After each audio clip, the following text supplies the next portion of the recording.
Today we're working on a 40-acre parcel in central Minnesota.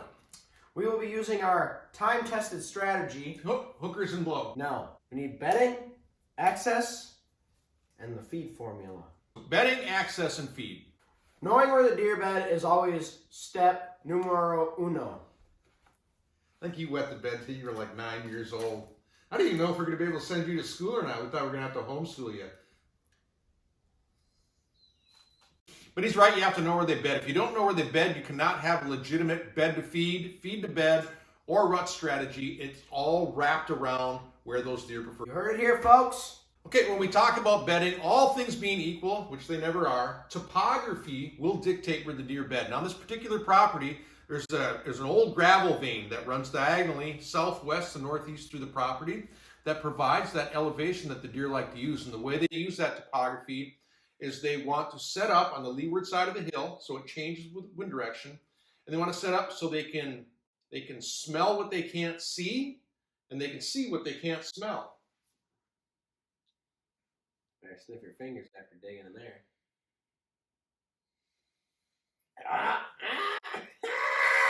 Got some dingleberries on your fingernails. So we've highlighted on this property where the deer would bed with a north wind, south wind, an east wind, and a west wind. And you need to factor this into your approach strategy to make sure you're not blowing those deer out of there when you hunt September, October, rut during November. Knowing where the deer are lets us stop from blowing them off the property. We also have an opportunity on this property to bed deer in these islands, these little islands of aspen. What's funny that we can do with aspens? Fell those mature aspen in the winter months. That regeneration will come up, give us the back cover and the side cover those deer desire, and make it it's a place those deer are going to seek out to use as bedding areas. I'll say hit it, George. Okay. Hit it, George. All my access live in Texas. Woohoo! Road frontage on the north and east sides of this property give us tremendous access. The deer are used to human presence there. When they see a person walking there, a pickup truck parked there, it doesn't scare them because they see it every single day. And none of my access live in Texas. We also need to know how the neighbors influence deer activity on every property. The southern edge of this parcel sees frequent deer queering activities. Whoa, you can't say queering. This is a woke production here. Well, if I'm a queer, I can say queering. You might offend somebody, but you can't say queering even if you are queer. Somebody else. Well, a queer might be queered from a purchase because you said the word queer. Listen here, I'm a honey badger. I don't give a shit. Woke. My cracker. Anyhow, the property to the south has a lot of four-wheeler activity. They got a compost site back there, a neighborhood compost site. And those deer they don't bed there because the people have blown them out of there. The property is used in such a way the deer can't predict what the people are going to do, so they don't bed there. That's a wonderful place for our wind to blow. That becomes a line of access. Why are we talking about access so much? But anyhow, that's a line of access for us. We can walk that southern line with the north wind, let our wind blow into that property because we are hunting zero deer, not zero, but close to zero deer that come from that direction. Zero. You can't say zero. That could offend somebody. They could think you're talking about their IQ, their potential to succeed in life. We can't be running around saying zero. You got to be a little bit more sensitive. And the western partial sees zero. Partial? What do I say? Parcel. And the western parcel sees zero human activity. Zero human activity. Zero deer activity all year long. Now people are going to think you're talking about Joe Biden when you say zero human activity. We can't say that either. We got to say something else. And the western parcel sees zero Brandon activity all year long. It doesn't even make sense. But anyhow, the people of the west are horse people. It's a 40. They got 5 acres up front where they are. They leave the rest of the property alone. There are deer that bed there. Because of that, that's a line of movement. We can hunt those deer as they travel from the neighbor's western 40 onto our property. That's a line of movement to hunt. It's not a line of access. So a lot of people talk about perimeter access. They always want perimeter access, perimeter access. It only works when you want your wind to blow onto the neighbors. If you can hunt those deer that are on the neighbors, your perimeter access is not going to work as well because you're cutting the number of deer you hunt in half. If our wind blows to the west, these deer that live over here, we can't hunt them. We're driving them nocturnal or off of that property. Destination feed is to the north and the east. Did you say northeast? Yeah. That's a beer. It's a grain belt product. Yeah. I love that northeast. It's a little. I don't love it. But it is an okay beer. Yeah. Bad. Yeah. But destination feed north and east. That's where our deer are going to spend the nights. When there are row crops there that the deer can feed on, beans early, corn when the leaf drop comes, corn after harvest. Our deer are going to be there at night. We can't have our human sight, sounds, or smells going in there. The deer that live on our property are spending the night there. We can't let them see us sneaking in and out. It can create a challenge. When all that is filled to black dirt, if they do that, or covered with enough snow, it becomes a non-option because the deer are no longer feeding there. They're not bedding there. It becomes a wonderful place for our wind to blow. What are you doing?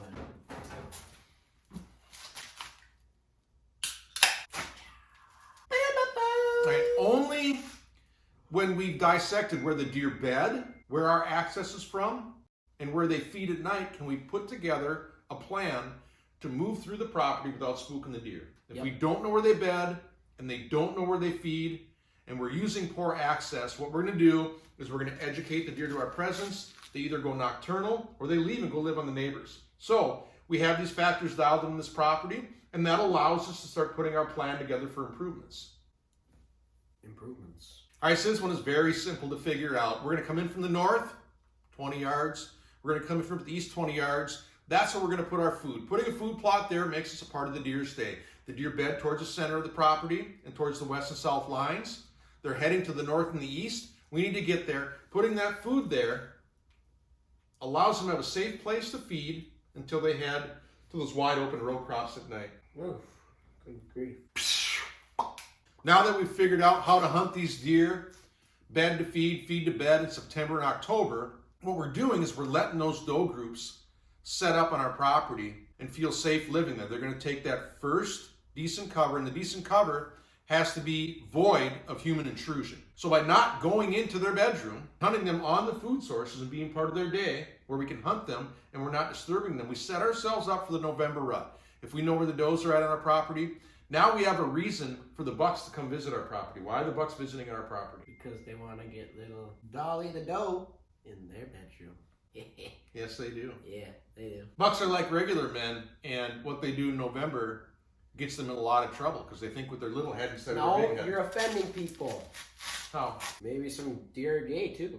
Yeah. Yeah, that's what I'm talking about. There are pictures on the internet of that.